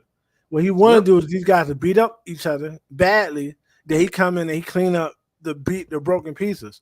Canelo will all the way up to lightweight to fight. Why the fuck would he fight Benavidez? Exactly. You went all the way up to lightweight to fight. Why the fuck would you not fight Charlo then? And so he far, don't want to fight these guys. He's got one out of his wishes because now Demetrius Andrade's out off the board. Now he's looking to see if hopefully Benavidez or Charlo's off the board too. Like he got one of his wishes already now. And that's what I did want to see in the sport of boxing. But here's the problem. We still supposed to push for fights because all because Benavidez did that don't mean he could do it. Exactly. But their fan base be like, oh, Benavidez lost, so he out of the Canelo running. Says who? Canelo don't have no Floyd Mayweather resume like that. But here's the thing. Floyd was a superstar of the highest degree in the highest order, but people still boxed him in a position to where they had him wanting to see him fights that were relevant to the sport of boxing. So if Floyd can't get off the hook, think he needed to be boxed. If Floyd can't get off the hook, why does Canelo get to get off the hook, man? That's my problem with that. I don't think Floyd was trying to get off the hook, though. No, I'm not saying Floyd. I'm not saying Floyd was trying to get off the hook. What I'm saying is, I'm not saying that. I'm let up. The boxing fans never let up on Floyd. So if they didn't let up on Floyd, why they get the chance to let up on Canelo? Like that's not fair. Because man, like people don't give the people the slack that deserve it. They give the people the slack that need it. So Canelo need help. Yep. So niggas instead of saying nah, stand on your own too. Niggas have feminine. They're raised like they think like women. Women don't help the son that don't need help, even though he still needs his mother. He still needs to be nurtured. They won't even nurture. If a woman sees that you too independent, your mama won't even nurture you if you too independent. She nurtured the nigga who do shit on purpose so he can be nurtured. The nigga who act like he can't tie his shoes and shit. So he can be baby. You offended two niggas in the comments. So a lot of niggas is the same way. We run to LeBron because we see LeBron always failing in the clutch. So niggas make excuses for him. Did niggas ever make excuses for Kobe? No. Niggas expected Kobe to hit game-winning shots as a rookie, and ridiculed him when he missed them. But you know what the fundamental difference is between LeBron and Kobe and Jordan? That goes without saying. I won't even. That goes without saying. But I mean, you saying it without saying it. This dude was a mama's boy, man. You know what I'm saying? So at the end of the day, man, niggas expected Kobe to hit game-winning shots in a game he wasn't even supposed to be in. No rookie supposed to be in that predicament to take those type of shots for the game. Yeah. You know what I'm saying? Like, and they held that against him his whole career. Yep. When our culture is built around holding mama's boys, women to no accountability at all. And none. The only nigga that got accountability is motherfuckers who are naturally mature and responsible. The whole world is put on their shoulders. Or it's black men that's always been in a 2-parent household. Notice they get a higher level of accountability. Jordan got that out the gate throughout his whole NBA career. Kobe got that out the gate because that is something that is an oxymoron in our community, which actually is supposed to be the height of what our community is supposed to look like. No, it's frowned upon. Oh, he's in a 2-family parent home system. Fuck him. That's what it is out the gate. Fuck him. And we gotta do everything. We gotta do everything to challenge him. But LeBron James, his mama, man, she did everything she could to raise him, man. You gotta give him credit. You see the bullshit? Allen Iverson, when it came in the league, And if you would have followed the protocol, then they would have showed him love. They were trying to say Allen Iverson didn't have no father. He kept correcting media members like, Yep. my dad lives right down the street. I saw my dad every day. Exactly. If he would have let them, if he would have let that narrative go that he was just a single mom and we struggled, and man, sometimes we didn't eat at night, all that stupid shit, they would have never did Iverson the way they did him. Yeah, he would have never been polarized. But they looked at him like, bro, you got the whole look. All you gotta do is say this, and we can sell that. They want to always sell the black man ain't shit. Yep. They want to always sell that. Think about it. They ridiculed this nigga Kanye for trying to keep his family together. But they prop up niggas who don't want even to take care of their children. Yeah. Because they don't want to celebrate black men doing shit that black men supposed to do. They always want to celebrate us doing shit that we ain't got no business doing, man. Exactly. Like, niggas be like, man, rest in peace, King Von. Like, bro, I don't want nobody else. I don't want nobody to die. This and that third. But King Von ain't no kin to me, bro. He died. Okay, so what? Niggas don't say rest in peace to Fred Hampton. That nigga put on for the city. He was 21 years old, going to get it, with the word, the FBI for black people. Yep. That's who you supposed to say rest in peace to, man. Not a nigga who made a name killing his own people and shit.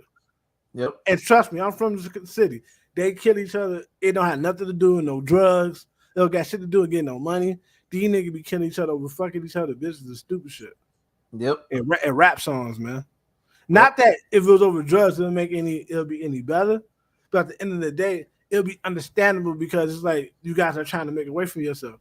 They kill each other over shit like small disagreements at the convenience store and shit like that because they have a woman's mentality. Interesting you mentioned King Von because I wanted to kind of because obviously he's from the city you from. But there's another guy that's from the city that you're from as well too, by the name of Lil Durk. This is my conspiracy on it because I always got these. You could call me a conspiracy theorist by nature, but I think Lil Durk has something to do with King Von's. He definitely did. As well, the reason why I say that is because King Von appeared as the main guy, and then when he got out of the picture. Lil Durk that wasn't fired like that. He was kind of behind the scenes, kind of like an ad lib to him. He became the main guy once King Von died. It's bigger than that because Lil King Von was this. I wouldn't say he was a shit, but as far as rapping, he was a shit. And Lil Durk had already had a hit song. This Ain't What You Want, and we didn't even know who King Von was.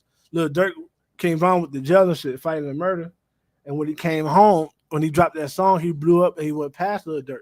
But that ain't the reason why he got killed. Both of these niggas was fighting cases that was gonna put them in jail for life. And Southside niggas kill their own partner so they could blame crimes on them and say, oh, he the one that did it. But he's dead now. You know what I'm saying? They'll kill their own nigga and blame a lot of crimes on them so they could beat crimes in the street and shit. Like when they killed Lil Yummy, they blamed all these murders on him. Lil Yummy didn't kill all those people. I don't know if you know what I'm talking about. Named Robert Sanford. He had like 2 bodies. He didn't have 12 bodies. They blame all the rest of the bodies on him to clean up other niggas. They do that. You think that's what happened with the Lil Durk and the King Von situation? I know that's what happened because when King Von died, Lil Durk and them, they said King Von killed those people. Damn. And so they made sure they put all those bodies on him. That's how they beat their case. Wow. They said King Von did that shit. And that's put why it on the dead man so that way they don't have to take accountability. That's why you said it. Because he had already got caught. King Von knew that he had snitched on him in one case, and he had something over Lil Durk's head. That's number one. He just was being loyal and not telling the world. But Lil Durk had already dry snitched on him once. So it was killing 2 birds with 1 stone. But yeah, man, Southside niggas backdoor each other all the time. All the time. Gotcha. And it happens out west too, but normally you confirm what I thought, but I miscalculated the way I thought because I was thinking in my mind. You thought it was just jealousy over music. Now that's bigger than that shit. Yeah, that's what the music would never be. Both artists I saw that King Von was just the guy. You know how you could look at everybody in the room and you could just tell who's the guy, and that's how it was. It looked like when you looked at him and Lil Well, in the Durk, streets, King King Von was Von. the guy. That's just because in Chicago, street gang culture, and organized crime is always going to surpass music. Music is never going to be number one in Chicago ever. That's because in the streets, King Von was the guy, but not in the music. He wasn't. So, but in Chicago, niggas, that street shit come first. You know what I'm saying? The reason why you never heard Kanye got whooped by niggas and shit like that is because Kanye actually affiliated. He actually one of the guys. He's just one of the guys. He's just one of the guys who in growth of development, a nigga not stupid if he say, I'm not finna hang in the streets, I'm finna go to college, or I'm not finna hang in the streets, I'm finna do music. Niggas be like, man, do your thing, man. We need niggas in music. We need niggas in politics. It's organized crime, you know what I'm saying? So that's why Kanye, you ever heard Kanye got violated by some niggas, or so niggas spit on Kanye? Shit like that don't happen to him. Never heard that shit. Because he know Larry Hoover, he done met Larry Hoover and shit. He know him, you know what I'm saying? So it's a difference, you know what I mean? So it's the reason why these niggas breaking that shit down. You breaking it down. It's the reason why, you know what I mean? Lil Durk and them, they try everybody. They ain't try Kanye. They was in the studio with Kanye doing what Kanye told them to do. They ain't try him. Said, bitch, that nigga ain't finna do that. We ain't finna wear that Donna shirt. Dale's ass was in there wearing Donna shirts like everybody else. You know what I'm saying? Or was it gonna get on that bitch? You know what I mean? Point blank, period. So it's levels. It's just levels. You know what I mean? But at the end of the day, when it comes to that shit, it's more so. But if King Von, let's just say he didn't pass away, he was gonna surpass Lil Durk musically as well. He had already surpassed him. Okay. Everything he was doing was going viral. He had already surpassed him. Durk barely surpassed King Von after he did that remix with Drake. After he did that song with Drake, Laugh Now, Cry Later. Gotcha. But he had to sacrifice his nigga to do that. Damn. You know what I'm saying? That was that sacrifice to do that. He had to sacrifice his nigga to do that. You know what I'm saying? Like, and that's just how that dark side go, man. For a long time, I'm not gonna lie to you, man. And I wasn't even, because for a long time, this is how I could tell that King Von was blowing up. I kept hearing from the younger cats that I kept tapping in. I was listening to them, and that's when I got caught up on drill music. I'm like, what the fuck is this? Then they were like, man, that's the type of music where niggas always talking about killing niggas and shit like that. I'm like, yeah, y'all listen to that shit. But all I remember, the name that I heard that was a top above all the names was King Von all the time. King Von for the longest. And then they just dipped. Like once he passed away, there was a big dip that happened. But prior to him passing away, it was his name that was being talked about as like it was the epicenter of the music. Because people got to understand is we don't control our music. The people who control the music was Pusha King Von. Heavy. So that other young black niggas could hear, you know what I'm saying? Him talking about, I got a crazy story. I just killed the nigga over abroad and shit like that. You know what I'm saying? Yeah. They control not us, but when I say us, I'm talking about, I always speak in general terms because that's how the world is ran. It's ran on generalities. It's not ran on specifics. So they, to control the mass of black people, they go push the most ignorant shit possible that they could pull off. Because if it's too ignorant, even the most ignorant nigga be like, that shit dumb as I ain't listening to that. It gotta be something that they will say. Yeah. Something that they believe in, but it's just totally fucked up. You know what I'm saying? Yep. And they find that perfect nigga. King Von was that perfect nigga. But let's be honest. Lil Durk ain't too far behind. And when they saw that King Von, he never left the streets alone. He got on and he just kept shooting at niggas in the streets and shit. So they just sacrificed that nigga. Like, man, we ain't gonna be able to make no money off this nigga. He keep going to jail. He keep getting called in for questioning for murders and shit. So let's just sacrifice this nigga. Yeah, man. He never let that shit go. Nah. And that's the name would have been in that position too, but he ultimately had to let it go. Lil Baby, because his ass was trying to stay in the streets too for a long time, but he ultimately let that shit go. Yeah, and that's the big difference. I tell niggas between Southside, Westside, Southside niggas talk way more than us, and they do everything. More flashy. They do everything to the stream. When Lupe Fiasco came out, Lupe Fiasco was tied up into a lot of shit. His nigga had just went to jail for like 30 years on a RICO charge. And Lupe Fiasco that came out like a Southside nigga talk about all that shit, he'll be in jail right now. Gotcha. That nigga came out riding skateboards and talk about Chicago life and leaving all that street shit, like all this raw, I did all this shit. He ain't talking about none of the shit that he actually did in Chicago. Lupe Fiasco is one of them niggas in Chicago. Basically, on the west side. He used all of the sidebar stuff to kind of push his right. He ain't talking about none of that. He ain't talking about none of that shit. Now I understand what you mean when you use those animes, because you talked about a lot of dark anime. Now I understand what those assemblies and those dark animes meant. He was actually talking about street life shit. Right. He talking like, why this nigga talking about anime in this fashion? Like, not in a normal way. He was talking about it in a very cryptic, using video games and shit too. Yeah. But thing is, he talked about all the shit that happened in the city, but he ain't talking about it from a first person. I did this, I did that, blase shit. Because all that shit do is get you put. He was smart enough to hide behind the third person. All that shit do is get you put in jail, man. Yeah. And Westside niggas know this. Niggas do not talk about crimes committed that open cases. Exactly. That's a Southside thing, man. That you might as well. That's no different than you just being on Vlad TV, because you know if you go on Vlad TV, you're indicting yourself. The conversations you get whenever they bring a real Westside nigga on Vlad TV, you'll see how Vlad supposed to be handled in certain situations. You'll see how he's supposed to get handled. He's very scared. I remember when Too Short was on there, man. He was very careful with the shit that he was asking Too Short. Like, he wasn't trying to be, methodical. He wasn't trying to be conniving. He was very careful. But then when you get a fat dude like what's that dude's name? The one that supposedly hates Jay-Z all of a sudden. He's an actor, the fat boy. Faison Love. That dude always be just opening his mouth. I did this, I did that. When he gets that kind of dude, that dude would tell on himself left and right. These people been studying us for a long time, man. They've been studying us for a long time, bro. That's the reason why they keep division, because they know that once niggas unite and get on the same page, there's no infiltration. So they keep divisions, skin tone, hair quality, goddamn it, tax brackets, religion. They keep all these divisions amongst our people and make us feel like we're not good Americans if we're not reaching out to everybody else. We're supposed to reach out to all the other races while they spit on us. Yeah. And if you reach out to your own people, then you racist, because why you reaching out to just black people? Reach out to everybody else.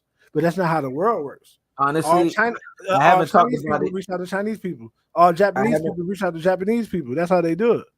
I haven't talked about it in any video yet, but I think that was the 3-pronged sacrifice attack of Earl Spence.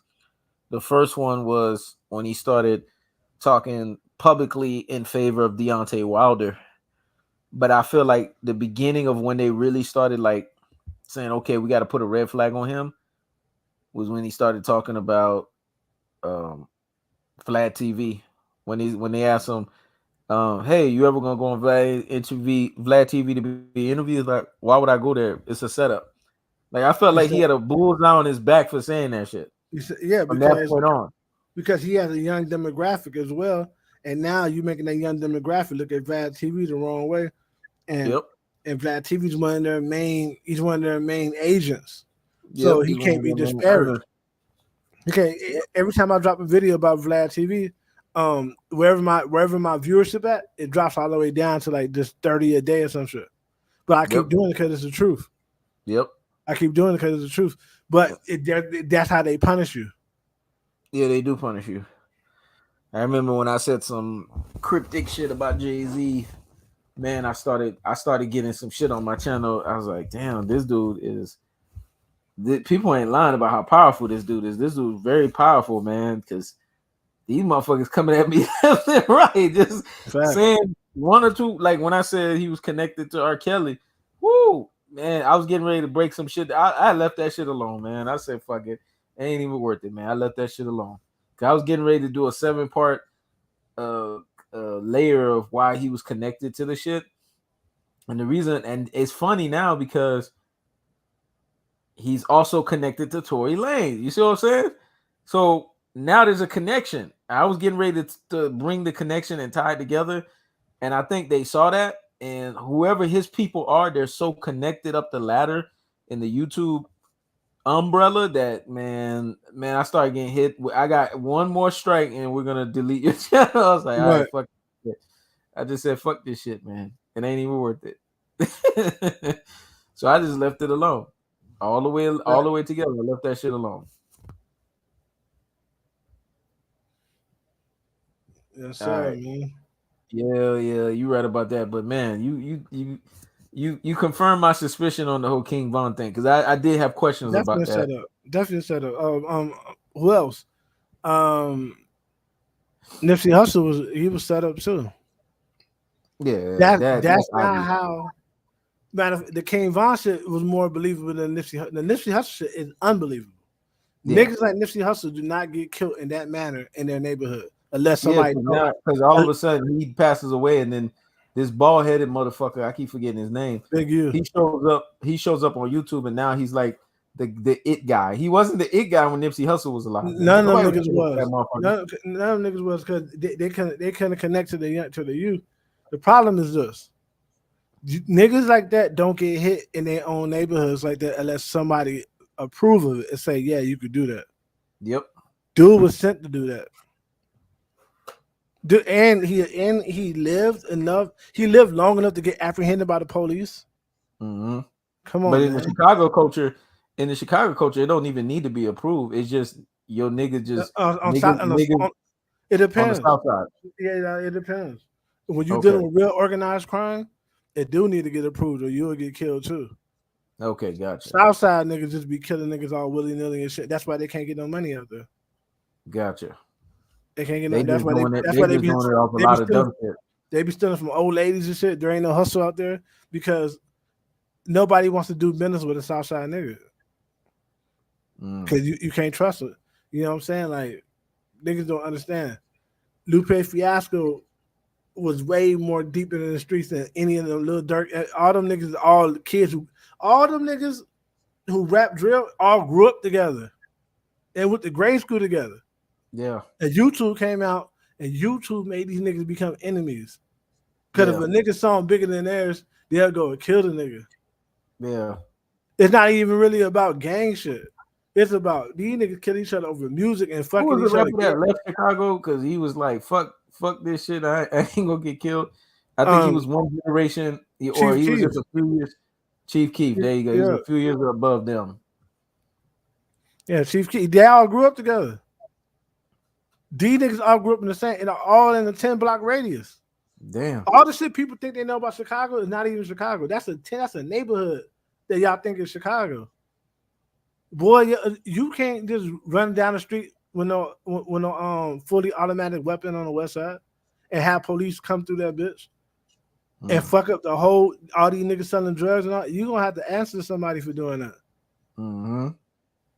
Yeah, you gonna have to. And you killed somebody. You fuck around and kill somebody's son trying to kill somebody. Your ass gonna get killed, boy. You kill a baby, you gonna get murdered. It's different out west.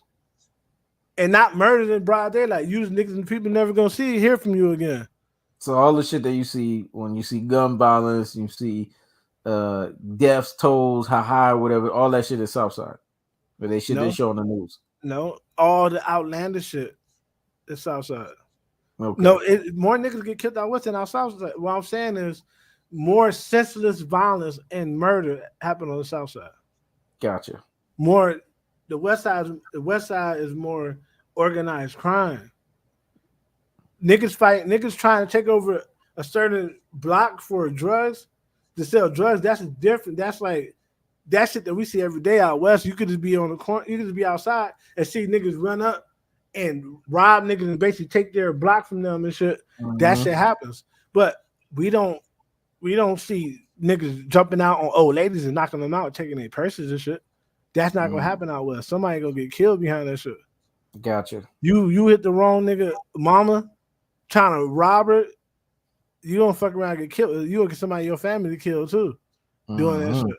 You know what I'm saying? Like out south, these niggas be beating up on grown ass men and shit. Just be jumping them just because they can and shit like that. Jumping crackheads and fighting crackheads and shit. Like doing this stupid, senseless, dumbass violence. It's like Gotham City on the South Side. It's like, you know how the niggas just be in the alleys and fucking with how they be in the alleys and fucking with old people snatching their pearls and shit. Yeah. It's like that. None of this none of it makes sense. Sense. They're just doing it. They're doing it because they got nothing better to do. The See, West when Side, you got no purpose, that's when you go do dumb shit. The West Side is more like The Wire. Gotcha. All that shit in connected, and you got to answer to somebody, and you. But niggas do kill niggas. Think about West Side niggas. More people get away with murder out west than niggas out south. Niggas out south going to jail because they done shot somebody in broad daylight in front of like 300 niggas. You know what I'm saying? Gotcha. A lot of niggas out west get away with murder all the time because of the way they do shit. You don't know whether the nigga dead or whether he went down south to see his family. You just know you never seen or heard from him in the end until his body come up. You know what I mean? Yeah. By that time, it's like 3-4 years later. Yeah. Okay, that makes sense. Yeah. So I'm glad you explained that, man, because I had my suspicions on it, but you confirmed a lot of things that I was thinking. But outside of that, man, is there anything else you want to tell these people? Start donating to motivate, man. Start donating to motivate. That's all I gotta say. Well, you said it. I don't need to say it. It's been real. It's been easy. Peace. Peace, bro.